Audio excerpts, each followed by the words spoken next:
अस्सलामु अलैकुम वरहमतुल्लाहि वबरकातुहू। अल्हम्दुलिल्लाहि रब्बिल आलमीन वल आक़िबतु लिल मुत्तक़ीन वस्सलातु वस्सलामु अला रसूलिहिल करीम। मोहतरम हज़रात, एक सवाल पिछले एक हफ्ते से बहुत तेज़ी से बार बार पूछा जा रहा है कि मौलाना ऐसे हालात में दो मसले बड़े तेज़ी से खड़े हैं। एक मसला ये है कि लोगों में भुखमरी फैली हुई है, लोग जो है वो खाने के मोहताज हैं, और दूसरी प्रॉब्लम ये है कि ये जो बीमारी है, ये बीमारी में जितना आदमी घुले मिलेगा उतना ज़्यादा इसके बढ़ने के चांसेस हैं। तो ऐसी शक्ल में अगर कुर्बानी को उलमाए किराम ये फतवा दे दें कि इस साल कुर्बानी न की जाए और कुर्बानी के बजाय ये रकम जो है वो गरीबों की मदद कर दी जाए, तो आपकी क्या राय है? मैं आपको शरई लिहाज से, चूँकि आपने बात मुझसे पूछी है एक आलिम से शरई लिहाज से कि शरई लिहाज से इस मसले का हल क्या है, तो मैं शरई लिहाज से आपको बात बताना चाहता हूँ। सबसे पहले तो मैं ये बताना चाहता हूँ कि इस किस्म की सोच क्यों आ रही है, कौन लोग ऐसा सोच रहे हैं। तो सबसे पहले तो वो लोग जो पहले से ही कुर्बानी को एक एक्स्ट्रा चीज समझते हैं कि कुर्बानी की कोई ज़रूरत नहीं है, या कुर्बानी जो है वो जीव हत्या है, कुर्बानी जो है वो बेमतलब का एक अमल है। क्योंकि उनको कुर्बानी की फजीलत नहीं मालूम है, लिहाजा एक तबका वो है तो उनके लिए एक बेहतरीन मौका हो गया है। दूसरे वो लोग हैं जो वाकई में कौम का दर्द रखते हैं, लेकिन कौम का दर्द रखते हैं और शरई मसाइल से वाकिफ नहीं हैं, ये दूसरे लोग हैं। तीसरे वो लोग हैं कि जो हिसाब लगा रहे हैं कि इतनी दुनिया में कुर्बानी होती है, अगर इतने जानवर खरीदे जाते हैं। पिछले साल का रिकॉर्ड ये था कि तकरीबन 4 खरब रुपए के जानवर खरीदे जाते हैं। तो 4 खरब रुपए अगर गरीबों में तकसीम कर दिए जाएं तो एक बहुत बड़ा जो है वो मसला हल हो जाएगा।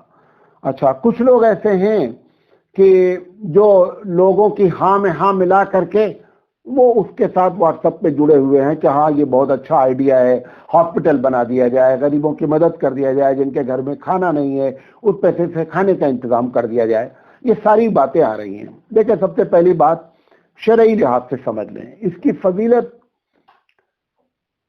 अगर आपको मालूम हो जाए तो ये बात आप कभी नहीं कहेंगे। अल्लाह के रसूल सल्लल्लाहु अलैहि वसल्लम ने फरमाया कि हर, इब्न माजा की रवायत है कि हर बाल के बदले में एक नेकी है।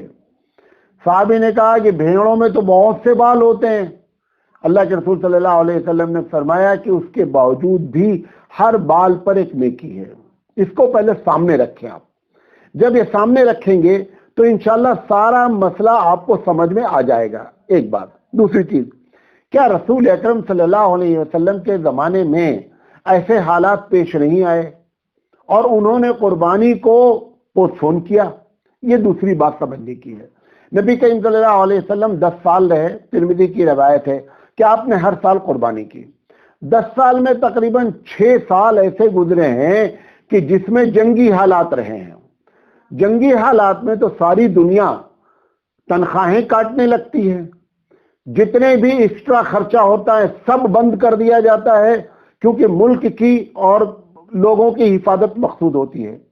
अल्लाह के रसूल सल्लल्लाहु अलैहि वसल्लम के 10 साल में 6 साल की जिंदगी ऐसी गुजरी है कि जो जंगी हालात रहे, और आप सल्लल्लाहु अलैहि वसल्लम चाहते तो कह देते भाई कुर्बानी का पैसा उठा करके किसमें मुजाहिदीन के ऊपर खर्चा किया जाए। वो तो उस वक्त बहुत बड़ा मसला था, लेकिन आप सल्लल्लाहु अलैहि वसल्लम ने इसका मशवरा नहीं दिया।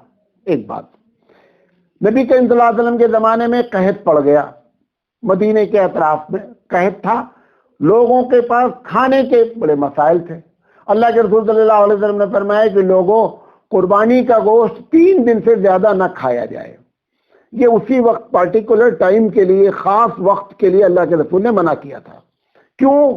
ताकि गोश्त लोग ज्यादा से ज्यादा दूसरों तक पहुंचाएं, वो एक खाने का जरिया बन गया। ऐसे हालात में आप ये कह सकते थे कि जानवर की कुर्बानी करने के बजाय आप क्या करें कि उस पैसे से गरीबों को गल्ला दिलवा दें। तो ऐसा नहीं हुआ कि अल्लाह के रसूल सल्लल्लाहु अलैहि वसल्लम के जमाने में ऐसा हुआ ही नहीं, ऐसा हुआ है।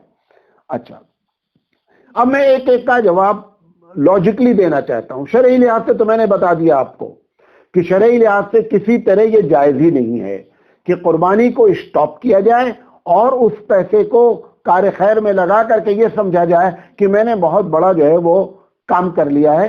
उसकी वजह आपको बता दिया कि कुर्बानी की फजीलत मालूम नहीं है लोगों को। नंबर 2, आप क्या समझते हैं कि अगर पूरी दुनिया अब दिन पर दिन ग्लोबल विलेज होती जा रही है, एक छोटा सा गांव होती जा रही है, अल्लाह के रसूल सल्लल्लाहु अलैहि वसल्लम ने फरमाया कि अल खल्क़ु अयालुल्लाह, कि ये पूरी कायनात अल्लाह का कुनबा है।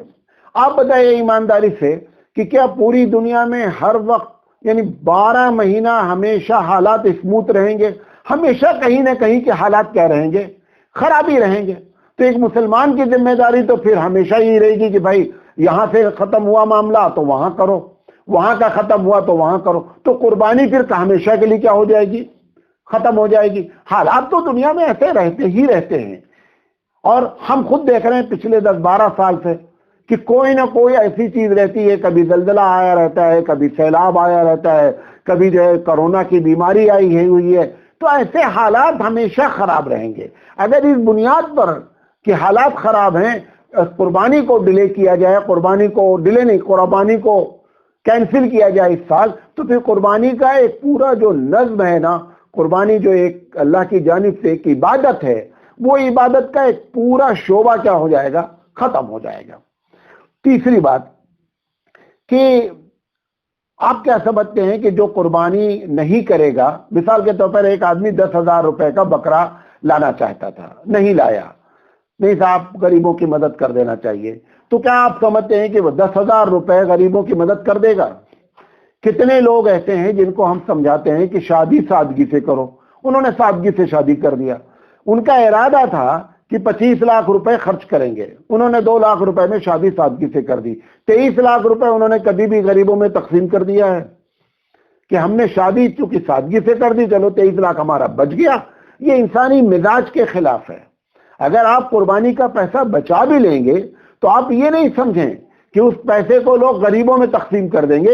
ये महज एक हमारा जो है वो एक प्रैक्टिकली बात करें, अमली शक्ल में बात करें। अमली शक्ल में ऐसा मुमकिन नहीं है। अच्छा, इस तरीके से अगर लॉजिकली देखा जाए, मंतिकी लिहाज से देखा जाए, तो कुर्बानी का बदल खिदमत खल्क नहीं है, कुर्बानी एक इबादत है।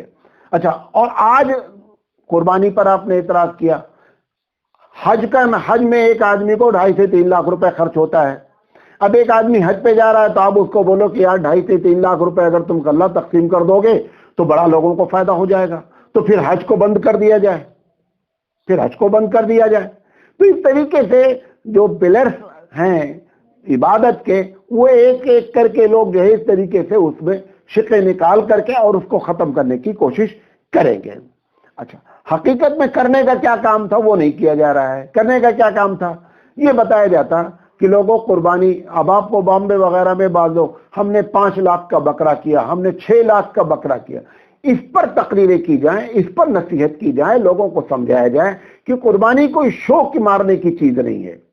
कुर्बानी एक फर्जियत है, आप अपनी इस्तेदाद के मुताबिक कर लें, लेकिन ये 5 लाख, 7 लाख, 20 लाख, 25 लाख का बकरा और जानवर लेकर के ज़बह करना, इसको कंट्रोल किया जाए, नंबर 1। नंबर 2, जो लोग नफली कुर्बानी करते हैं, जिनके ऊपर फर्ज है उनको तो करना ही करना है, जिनके ऊपर कुर्बानी वाजिब है करना ही करना है। जो लोग नफली कुर्बानी करते हैं उनको मशवरा दिया जाए कि भाई नफली कुर्बानी ना करके आप ऐसे हालात में, बल्कि हमेशा हालात ऐसे ही रहेंगे, उनको बताया जाए कि भाई आप खिदमत खल्क के शोबे को डेवलप करें, खिदमत खल्क में पैसे को लगाएं, लोगों के खाने पीने का इंतजाम करें। अच्छा, लोग शादियों पे खर्चा कर रहे हैं, इतने हालात खराब होने के बाद हॉल भी बुक करना है, शादी को धूम धड़के से करना है। अच्छा, आप धूम धड़के से नहीं भी कर पा रहे हैं, लेकिन फिर भी पैसा निकाल करके गरीब को नहीं दे दे रहे हैं कि हमारी शादी में चलो कोरोना की वजह से पैसा हमारा कम लग गया, लिहाजा इतना पैसा उठा करके किसको दे दिया जाए? गरीब को दे दिया जाए, चलो गरीब की शादी करा दीजिए। ऐसा नहीं हो रहा है, अमली शक्ल में बातें करें, ऐसा हो नहीं रहा है।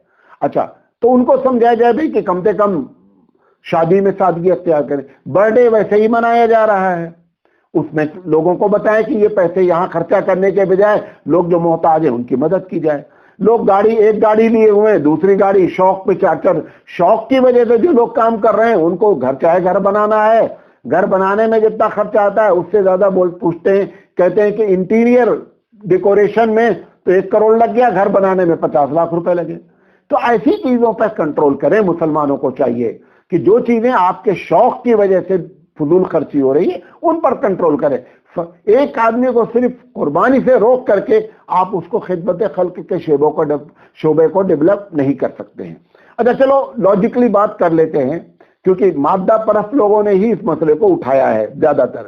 ایک طبقہ تو وہ ہے بیچارہ جو خیر خواہ ہے, چاہتا ہے لوگوں کی مدد ہو جائے. ایمانداری سے بتاؤ کہ اگر 4 خرب روپے مان لیے جائیں کہ 4 خرب روپے کے جانور بکتے, تو یہ پورا ایک چین آپ دیکھیے کہ کہاں کہاں غریبوں کو فائدہ ہوتا. بھائی جن لوگوں نے جانور پالا تھا, سال بھر پالا تھا کہ بقرعید کے موقع پر ہمارے جانور بک جائیں گے اور وہی ان کے سال بھر کی آمدنی کا ذریعہ ہے, آپ نے اس آمدنی کو کیا کر دیا؟ ختم کر دیا. اچھا انہوں نے سوچا تھا کہ 10-12 دن پہلے لوگ اپنے جانور لے کر جائیں گے, چارہ والوں نے سوچا تھا کہ 10 دن خوب اچھا چارے کا بزنس ہوگا. اب وہ غریب چارہ بیچنے والا پریشان ہے. 10 دن سوچا گیا تھا کہ چرواہے کو چرواہی مل جائے گی, لوگ جانور رکھیں گے خدمت کے لیے, جانور کے لیے ہم کو ڈیوٹی دیں گے, وہ آپ نے ڈیوٹی اٹھا کر کے ختم کر دیا. قربانی کرنے میں جو قربانی ذبح کرنے والے لوگ ہیں وہ ایک دن میں 3 دن میں جو کما لیتے 20 سے 25 ہزار روپے, آپ نے وہ پورے سال کا بجٹ آپ نے اٹھا کر کے اس کا کیا کر دیا؟ غریب کا فیل کر دیا. اچھا کتنے لوگ تھے بیچارے جو ہوں گے, کم ہی لوگ ہوں گے, لیکن ایک بڑا طبقہ تھا, چھوٹے کا گوشت کھانے والے بیچارے نہیں تھے. ان کو امید تھی چلو بقرعید کا موقع آئے گا, چھوٹے کا گوشت بھی جو ہے 2-4 دن مل جائے گا, وہ 2-4 دن ہم کو ہماری دال اور سبزی کا خرچہ بچ جائے گا. وہ آپ نے دال اور سبزی کا خرچہ پھر لگوا دیا. تو کاٹنے والے کتنے لوگ تھے جو ٹرانسپورٹ کا بزنس کرتے تھے کہ جانور وہاں سے بازار سے خریدا جائے گا اور یہاں پہ لا کر کے بیچا جائے گا, تو ہم کو ٹرانسپورٹ کا پیسہ ملے گا, ہمارا دھندا چلے گا. ان کا نقصان ہوا. پھر چمڑے والوں نے سوچا تھا کہ چمڑا آئے گا, چمڑے کی فیکٹری میں چمڑے کا نقصان ہوا. اچھا پھر سوچا گیا کہ اس میں کام کرنے والے بیچاروں نے سوچا تھا کہ اوور ٹائم لگائیں گے, اس ٹائم پہ چمڑا خوب آتا ہے, ان غریبوں کا بیچارے کا نقصان ہوا. تو آپ ایک چین ہے, میں کیا گناؤں, ایک پوری چین ہے. ایسا نہیں ہے کہ آپ نے غریبوں کو فائدہ پہنچا دیا. اگر ایک طرف غریبوں کا فائدہ دیکھا جائے تو اتنے غریبوں کا نقصان بھی سامنے رکھا جائے. کئی خرب روپے اس وقت غریب لوگوں کو کسی نہ کسی دوسرے ذرائع سے محنت کے ذریعے, چارے کے ذریعے, ٹرانسپورٹ کے ذریعے مل جاتے تھے. وہ سارا کا سارا ہم نے کیا کر دیا؟ پوری چین کو ختم کر دیا. اب لیتے کر کے ایسے حالات میں صرف ایک چیز ہے کہ بھائی اس میں چونکہ یہ جو بیماری لگی ہوئی ہے, اس بیماری میں پرابلم کیا ہے؟ اس بیماری میں پرابلم یہ ہے کہ چھوت کی بیماری ہے, پھیلتی ہے. اچھا آپ دیکھیں کہ جب لاک ڈاؤن کھل رہا ہے, سرکار ہو یا آدمی ہو, ذاتی طور پر کہا گیا بس میں 20 آدمی بیٹھیں گے, سوشل ڈسٹینس کا پورا خیال رکھا جائے گا. رکھا جا رہا ہے؟ کچھ بھی نہیں. ٹرین میں کہا گیا کہ 8 کی برتھ ہے, 4 بیٹھیں گے. ابھی ہمارے لوگ ہیں, انہوں نے کہا 8 کی برتھ تھی, 8 بیٹھے ہوئے تھے. تو سوال یہ ہے کہ ہر جگہ اگر سوشل ڈسٹینس کو فالو کیا جا رہا ہو اور اس صرف جانور کے خریدی میں اور قربانی کرنے میں سوشل ڈسٹینس ڈسٹرب ہو رہا ہو تو بھی ایک بات سوچی جائے. ساری جگہ تو تم نے سوشل ڈسٹینس کو ڈسٹرب کر رکھا ہے, لہذا احتیاط کے ساتھ قربانی کے مشورے دیے جائیں, کرنے کا طریقہ بتایا جائے, لوگوں کو سمجھ. اللہ تعالیٰ سے دعا کریں کہ اللہ ان کو سمجھ آتا. اسی طرح مسجد کے بارے میں لوگ پیچھے پڑے کہ مسجدیں 4 یا 5 دن ہو جائیں, 4-5 نمازی پڑھیں تو زیادہ اچھا ہے, بھلے لاک ڈاؤن گورنمنٹ کی طرف سے ہو نہیں ہو. میرا کہنا ہے کہ بازار سے لے کر کے, پارلیمنٹ سے لے کر کے, شادی سے لے کر کے, موت سے لے کر کے کہیں بھی سوشل ڈسٹینس نہیں ہے. سارا قہر ٹوٹ پڑا ہے مسجد کے اوپر. ویسے بھی پورے بھارت کے مسلمانوں کی یہ کیفیت ہے, چاہے مصلحت کہہ لیں, چاہے خوف کہہ لیں, چاہے تدبیر کہہ لیں, کہ کسی ایک قانون کو بھی وہ مسلمان اس وقت بھارت میں اس سلسلے میں, مسجد کے سلسلے میں مخالفت نہیں کرتا ہے. میں نہیں کہہ رہا ہوں مخالفت کرنی چاہیے, لیکن آپ دیکھیں کہ ساری مسجدوں میں سوشل ڈسٹنس کے ساتھ جماعت ہو رہی ہے، ہمارے دل پہ کیا گزر رہی ہے سوشل ڈسٹنس کے ساتھ جماعت پڑھنے کے لیے؟ یہ ہم سے پوچھیں کہ جس نبی نے فرمایا تھا کہ پیر سے پیر لگ کر کے آدمی کھڑا ہو، درمیان میں اتنا بھی گیپ نہ ہو کہ اس میں شیطان کھڑا ہوتا ہے، ہم نے ان ساری باتوں کو مصلحت کی بنیاد پر کہ کہیں ایسا نہ ہو کہ اس سے اسلام اور مسلمان بدنام ہو، ہم نے اس سارے سوشل ڈسٹنس کو فالو کیا، اور پھر کہا جا رہا ہے کہ مسجد میں وہی 4-5 آدمی۔ ارے بھائی بازار میں سوشل ڈسٹنس لگوائیے، ہاسپٹل میں لگوائیے، ڈاکٹر کے یہاں میں نے جا کر کے دیکھا کہ ڈاکٹر کے یہاں سوشل ڈسٹنس کا کوئی وہ نہیں ہے، ہاسپٹل میں نہیں ہے، بازار میں نہیں ہے، بس میں نہیں ہے، ٹرین میں نہیں ہے، بازار شادی ہال میں نہیں ہے، سارا پہاڑ ٹوٹ پڑا ہے قربانی کے اوپر اور سارا پہاڑ ٹوٹ پڑا ہے مسجد کے اوپر۔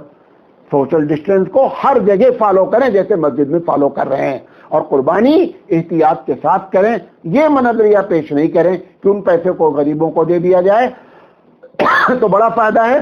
غریبوں کو آپ نے جتنا مد نظر رکھا، اگر 10% غریب کو آپ نے مد نظر رکھا تو 90% غریبوں کو نقصان ہوا، وہ ہمارے دماغ میں بات نہیں ہے۔ پھر اس کے علاوہ آخری بات کہہ رہا ہوں، پھر اس کے علاوہ شریعت ہمارے نزدیک مقدم ہے۔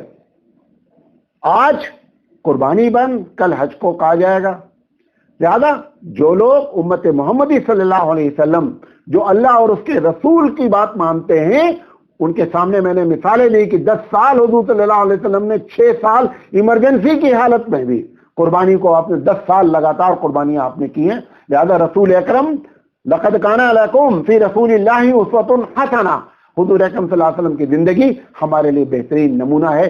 یہ بات آپ کو میں پیش کرنا چاہتا تھا۔ اللہ تعالیٰ سے دعا ہے کہ اللہ تعالیٰ کہنے سے زیادہ عمل کرنے کی توفیق عطا فرمائے۔ وآخر دعوانا ان الحمد للہ رب العالمین۔